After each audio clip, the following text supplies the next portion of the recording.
మీ పిల్లల్ని హాస్టల్లో జాయిన్ చేస్తుంటే దయచేసి ఈ వీడియో మీరు పిల్లలు తప్పకుండా చూడండి. ఫస్ట్ వన్, హాస్టల్లో ఎందుకు జాయిన్ చేస్తారంటే మోస్ట్ ఇంపార్టెంట్ క్రైటీరియా ఏంటంటే ఒక డిసిప్లిన్ కోసం. మన ఇంట్లో ఉంటే మనందరికీ తెలుసు, వాడిని త్వరగా లేవమన్నా పాపని లేవమన్నా వాళ్ళు లేవరు.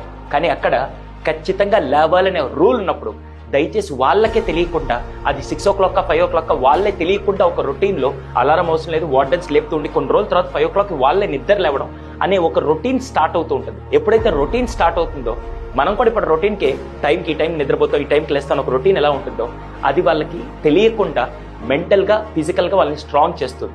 ఇది ఫస్ట్ పాయింట్. సెకండ్, హాస్టల్కి పంపించేటప్పుడు పేరెంట్స్ అందరికీ తెలియని విషయం అంటే ఇంట్లో ఉంటే ఇద్దరే ఉంటారు, అమ్మ నాన్న లేకుంటే అక్క తమ్ముడు చెల్లె వీళ్ళే ఉంటారు, అవునా? అంతకంటే వేరే వాళ్ళు ఉంటారు.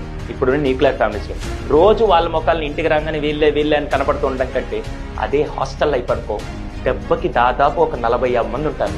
రోజు రాత్రిపూట అక్కడ లైట్లు ఆపేసినా కూడా మినిమం ఎంతమంది హాస్టల్ లైఫ్ని ఎంజాయ్ చేసే వాళ్ళందరూ కింద కామెంట్స్ రాయండి. సార్ వార్డెన్ లైట్ ఆపంగానే మేము పడుకుంటూ పోతామా, లేకుంటే సార్ అప్పుడు మా ఆర్కెస్ట్రా స్టార్ట్ అవుతుంది సార్, అలా డిస్కస్ చేసుకుంటూ లేట్ నైట్ దాకా మాట్లాడుకుంటూ పడుకుంటాం. అక్కడ ఫ్రెండ్స్ అండ్ నెట్వర్కింగ్ చాలా బాగుంటుంది. నువ్వు ఎక్కడో కర్నూలు నుంచి జాయిన్ అయి ఉంటావు, ఇంకో పర్సన్ నంద్యాల నుంచి, ఇంకో పర్సన్ నెల్లూరు నుంచి, తిరుపతి నుంచి, వివిధ రకాల ప్లేసెస్ నుంచి వస్తే నీకు ఒక నెట్వర్కింగ్ గ్రూప్ ఆఫ్ ఫ్రెండ్స్ తయారవుతారు.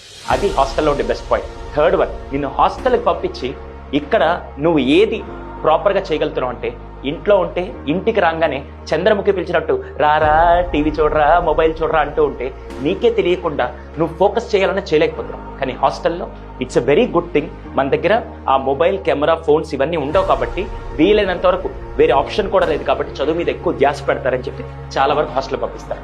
4వ పాయింట్, ఇద్దరు పేరెంట్స్ వర్కింగ్లో ఉండడం వల్ల ఇంకో ఆప్షన్ లేక అబ్బాయికి కానీ పాపకి కానీ మంచి చదువు ఇవ్వాలంటే ఖచ్చితంగా హాస్టల్ అని చెప్పి చాలా వరకు ఈ కారణం వల్ల కూడా మీ పేరెంట్స్ ని హాస్టల్లో జాయిన్ చేశారు. 5th మోస్ట్ ఇంపార్టెంట్ పాయింట్, అదేంటి తెలుసా? నువ్వు రోజు తిట్టించుకుంటూ బతుకుతావా, లేకుంటే అప్పుడప్పుడు కింగ్ లాగా బతుకుతావా? అదేంటి సార్ రోజు తిట్టించుకుంటూ? అవును, రోజు ఇంట్లో ఉన్నావు అనుకో, అమ్మ నువ్వు ఫోన్ చూసినప్పుడల్లా ఎప్పుడు ఫోనేనా, ఏమి నీకు అర్థం కాదు చెప్తే అని చెప్పి రోజు అమ్మ తిడుతూ ఉంటే నువ్వు రివర్స్ తిట్లాకి ఇలా అనుకుంటూ ఉండడం కంటే, అదే హాస్టల్కి వెళ్ళావు అనుకో, ఎవ్రీ 2 months 3 months నువ్వు వచ్చినప్పుడు నువ్వు అడగకుండా నా అమ్మ బిర్యానీ చేసి పెడుతుంది, నువ్వు అడగకుండా నేను నాన్న సినిమాకి తీసుకెళ్తాడు, నువ్వు అడగకుండా నా నాన్నకి కావాల్సిన ఫుడ్ అంతా కొనిపిస్తూ ఉంటే 2 నెలలు నువ్వు హాస్టల్లో ఉంటావు, 10 రోజులు నువ్వు కింగ్లా బతుకుతావు. అలా అప్పుడప్పుడు వచ్చే ఆ లవ్ కూడా చాలా బాగుంటుంది. ఇది కూడా మీకు హాస్టల్ లైఫ్ చాలా డిఫరెంట్గా బాగుంటుంది. అంటే నేను ఇప్పుడు హాస్టల్ లైఫ్ని ఎంకరేజ్ చేస్తూ కాదు, ఎవరైతే ఇప్పుడు స్కూల్ స్టార్ట్ అయ్యి హాస్టల్కి వెళ్తున్నారో దయచేసి గో విత్ పాజిటివ్ మైండ్. అంతేగాని అదేదో మిమ్మల్ని జైల్లోకి వెళ్తున్నట్టు మా అమ్మ నన్ను అక్కడ బాగా ఎంజాయ్ చేస్తారు సార్ అని అనుకోకుండా just go and develop a positive attitude.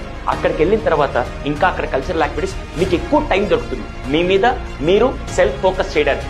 అదే చాలా వరకు ట్రావెలింగ్ టైంలో పోవడం, ఇంటికి వచ్చాక టైం వేస్ట్ చేసుకునే పనులు అక్కడ అలాంటివన్నీ ఉండవు. కాబట్టి దయచేసి హాస్టల్లో జాయిన్ అయ్యే పిల్లలందరూ ఇవన్నీ మైండ్ సెట్ మైండ్లో పెట్టుకొని just give a best for your next academic year.